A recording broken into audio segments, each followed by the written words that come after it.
আমার শৈশব কৈশোর কেটেছে লাভলেন আবেদন কলোনিতে। আমার আব্বা অগ্রণী ব্যাংকের জিএম ছিলেন, সরকারি কর্মকর্তা, অগ্রণী ব্যাংক গভর্নমেন্ট ব্যাংক ছিল। তো আমাদের পাড়া ছিল খেলা কেন্দ্রিক। নানু ভাই, নভেল ভাই, তো ওর ভাই একটা আছে নিমু, আমেরিকাতে থাকে, অনেকে জানে না। নিমু আমাদের ফ্রেন্ড ছিল। তো আমরা করতাম কি, নানু ভাইদের প্র্যাকটিস দেখতে আউটার স্টেডিয়ামে যেতাম। আউটার স্টেডিয়ামে তখন নেট প্র্যাকটিস হতো ক্রিকেটের। স্টার ক্লাব একদিকে, স্টার ক্লাবের একটা, আর ওই সাইডে আবনের একটা পৃষ্ঠপোষক ছিলেন বর্তমান ক্রিকেট বোর্ডের সম্মানিত তামিম ইকবালের বাবা ইকবাল খান। আর এদিকে শাহেদ আসগর, রাশিদ আসগরদের স্টার ক্লাব ছিল। তো ওখানে আমরা বিকালে হোমওয়ার্ক, আমার বড় ভাই কিন্তু আমার শিক্ষকও ছিলেন, ডাক্তার শামীম বক্স, উনি আপনারা ছিলেন, সেটা সুনন্দন ডাক্তার। তো হোমওয়ার্কটা বড় ভাইয়া করতো কি, দুপুরে ভাত খাওয়ার পর 3টা থেকে 4টা, 1 ঘন্টার মধ্যে হোমওয়ার্ক গুলা দেখতো আর কি। দেখে ছুটি দিত খেলার জন্য 1 ঘন্টা, মানে যতক্ষণ মাগরিবের আগে চলে আসতো, এটা নির্দেশ ছিল। তো আমরা খেলতে চলে যেতাম তাড়াতাড়ি, কারণ বল যেটা পুরান হয়, যে আগে যাবে তাকে বলটা দিয়ে দিত। স্টার ক্লাবও দিত, আধুনিক ক্লাবও দিত। তো আসার সময় হেঁটে হেঁটে আমরা যখন আসতাম, তখন তৎকালীন ছাত্র দলের অ্যাক্টিং প্রেসিডেন্ট ছিল প্রয়াত উনি, এবং ছাত্রদল কেন্দ্রীয় কমিটির ভাইস প্রেসিডেন্ট ছিল, তারপরে কেন্দ্রীয় সংসদের মেম্বারও ছিল, বিভাগীয় সাংগঠনিক সম্পাদক ছাত্র দলের সোনালী অতীত তৈমুর আহমেদ, যার কথা বললে আমার মানে অসম্পূর্ণ থেকে যাবে আমার কথা। তো উনার চোখে পড়ছি আর কি। আমরা খেলতে আমরা দেখতে যত কিছু বলেন, আমরা কিন্তু স্মার্ট ছিলাম। তো উনি বিশেষ করে আমার বাদাম খাওয়াইতো, খাওয়াইতো, এই তোমার মতো স্মার্ট ছেলে দরকার ছাত্র দলের, তুমি আসবা। উনি এইসব, আমরা তো পলিটিক্স এর তো ইন্টারেস্টেড ছিলাম, আমরা খেলাধুলা নিয়ে ইন্টারেস্ট ছিলাম। তো আমরা তখন পাত্তাও দিতাম। 1 দিন 2 দিন 3 দিন 4 দিন, এক সময় দেখলাম যে তৈমুর ভাই মুক্তি দিচ্ছে নাসির ভবনের সামনে। তখন দেখি ওই লোকটা দিত না আমাদের, দিত বাদাম খাওয়াতো। দেখছিস ওর ভক্তিটা কিরকম সুন্দর, আমরা একটা একটা বুঝতেছি। এরপর থেকে ওনার প্রতি আমার ভক্তি বেড়ে গেছে। তা তবু ভাই আমার ছাত্র দলে জয়েন করাইলো। তো আমার এখনো মনে আছে, ছাত্র দলের প্রথম সম্মেলন এরশাদ বিরোধী আন্দোলনে 85 একটা পুরস্কার করছিল, খুব চোখে পড়ার মতো। মানে শকুনের ছবি দিয়েছে, মানে বাংলাদেশের মানচিত্র, মানে শকুন বাংলাদেশের মানচিত্র খেয়ে গেছে এরকম। তো আমরা রাতে পোস্টার লাগাতে হতাম, তখন তো আজকের মতো না পয়সা দিয়ে পোস্টার লাগানো, তখন নিজেরাই পাবলিসিটি করতাম, নিজেরাই পোস্টার লাগাতাম, নিজেরাই চিকারে। তো সিটি কলেজের সামনে একদিন আমরা গেছি আর কি পোস্টার লাগা রাতে। তো ওটা তো ছাত্রলীগের দখলে ছিল। তখন করছে কি, পোস্টার লাগানোর সময় আমাদের দিছে দৌড়ানি। আমি তো নালায় পড়ে গেছি, নালায় পড়ে ডিগবাজি দিয়ে না, ওই যে নালা পাড়া দিয়ে কোনো ভাগছি। যাই হোক, এটা একটা স্মৃতি। আর একটা স্মৃতি হলো যে আমরা CGS colony, Agrabad CGS colony তখন ছাত্রলীগের দখলে ছিল, ছাত্রদল মিছিল করতে পারতো। তো ম্যাডাম আসবে লালদিঘি ময়দানে। তো ম্যাডামের জনসভায় পাবলিসিটির দায়িত্ব আমার। খুব ভয়েসটা একটু তখন খুব ভালো ছিল, উচ্চারণটা শুদ্ধ ছিল। তা আমার নোমান ভাইরা আমারও একটা ট্যাক্সি দিত, তখন ডাবল ডেকের ট্যাক্সি ছিল।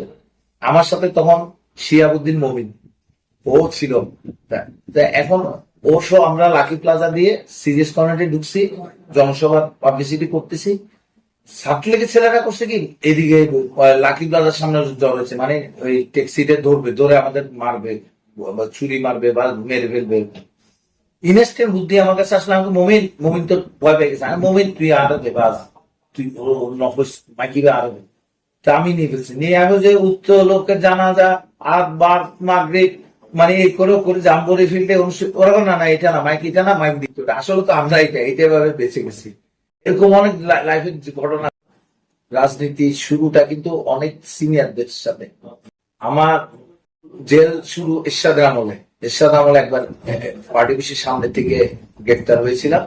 পরবর্তীতে ওই সময় তো রাজনীতি একটা সহনশীলতা ছিল। তখন আব্দুল্লাহ নোমান ছিলেন সভাপতি, একরামুল করিম সেক্রেটারি। ওনারা গিয়েছিলেন মুসলেখা দিয়ে আমাকে নিয়ে এসে হাজত পর্যন্ত জেলে যেতে হবে। পরবর্তীতে 98-এ আমাকে গ্রেপ্তার করলো পার্টি অফিসের সামনে থেকে, যে ঢাকায় ম্যাডাম তখন সেক্রেটারি ঘেরাও কর্মসূচি দিত। তো বিরোধী দল নেত্রীর উপর পুলিশের লাঠিচার্জের প্রতিবাদে তাৎক্ষণিক ইনস্ট্যান্ট নাসির ভাই তখন আমার বাসায়, আমার বাসা ছিল বিমানবন্দর গল্লি পিছিয়ে ফরিদ মেনশনে TNT না, নাসির ভাইয়ের ফোন হয়ে যায়, সাহেব ফসাল ওই বাইরে তাড়াতাড়ি মিছিলে ডাহাত আক্রমণ। বক্কর ভাইয়ের ফোন দিচ্ছে আমার, আবুল হোসেন বক্কর। তো আমরা তাড়াতাড়ি বক্কর ভাই সহ আমরা মিছিল নিয়ে গেছি, আমরা আমতলা পর্যন্ত গেছি। আমতলা যাওয়ার পর পুলিশ হঠাৎ চারিদিক দিয়ে লাঠিচার্জ, মানে টিয়ার গ্যাস, লাঠিচার্জ অ্যারেস্ট করতেছে। আমরা বক্কর ভাই সহ, আমি বক্কর ভাইয়ের ফলো করতেছি। বক্কর ভাই দেখি যে গোলাম রসুল মার্কেট ঢুকে গেছে, আমি ওনার সাথে ঢুকে গেছি। উনি ঢুকে চৈতন্যগুলি দিয়ে বেরিয়েছে। উনি তো বাটালির বাসা, উনি তো ওই গলি টলি চিনে দিয়ে আমরা ওই এনাদ বাজার দিয়ে পার্টি বিছে গেছি। পার্টি বিচ থেকে আমরা আবার বিক্ষোভ শুরু করছি। ওখানে পুলিশ এসে লাঠিচার্জ শুরু করছে। তো লাঠিচার্জ করার সময় দৌড়ানি দিচ্ছে, দৌড়াতে গিয়ে আমি পড়ে গেছে আমাকে গ্রেপ্তার করে গেছে। ওইটা আমার যে জীবনের ফার্স্ট রাজনৈতিক জীবনের গ্রেপ্তার। আপনারা হয়তো দেখেছেন তদানীন্তন একটা পত্রিকা ইত্তেফাক নাম করা পত্রিকা ছিল, ওর ছবি এসেছিল, ফটোগ্রাফার সম্ভবত মুস্তাফিজ ভাই ছিল, উনি পুলিশ দিয়ে আমার ধরেছেন ওই ছবি সহ।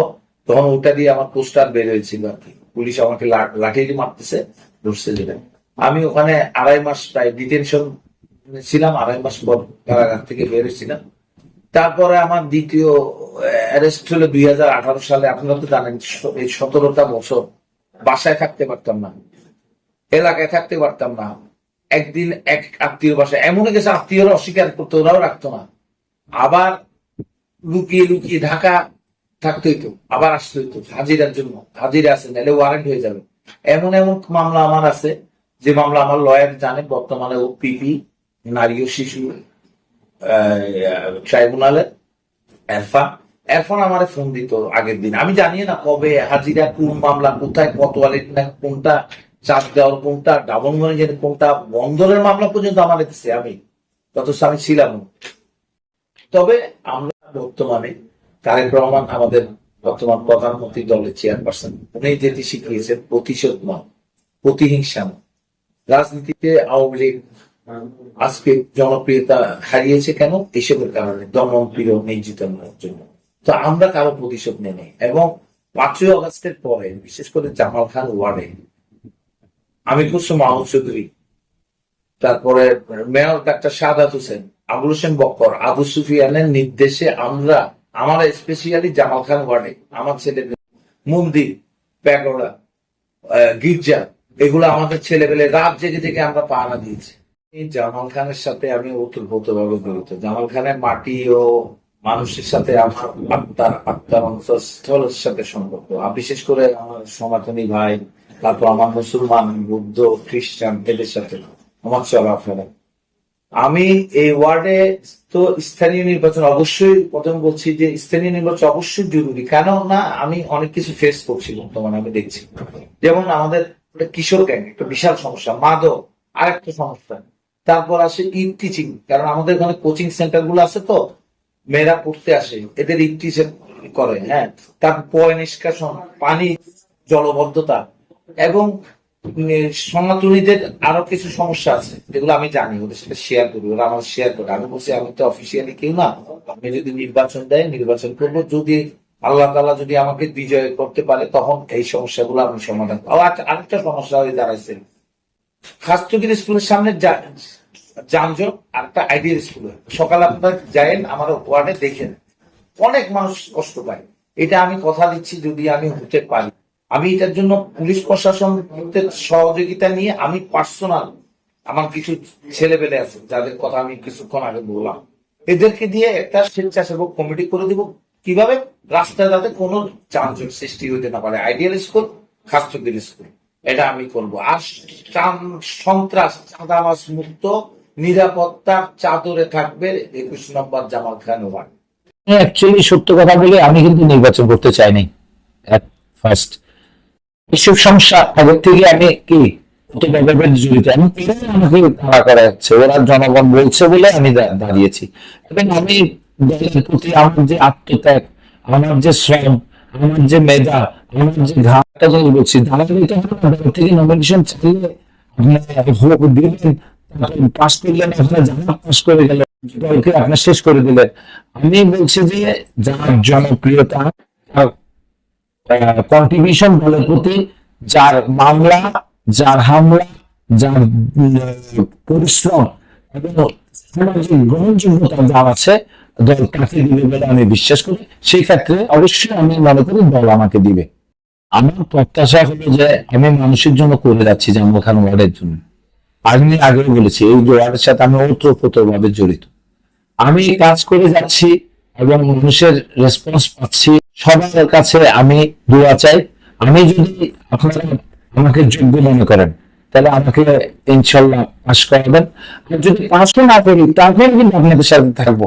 আমি সেই ওয়াদা আমি রেখে আমি আপনাদের সাথে ওয়াদাবদ্ধ হচ্ছি। আরেকটা জিনিস, যেটা আমি কিন্তু নিজেকে কাউন্সিলর মনে করি না, আমি সেভাবে হতে চাই, যেটা ডক্টর সাহেব বলেছে, আমাদের মেয়র সাহেব, সেটাই।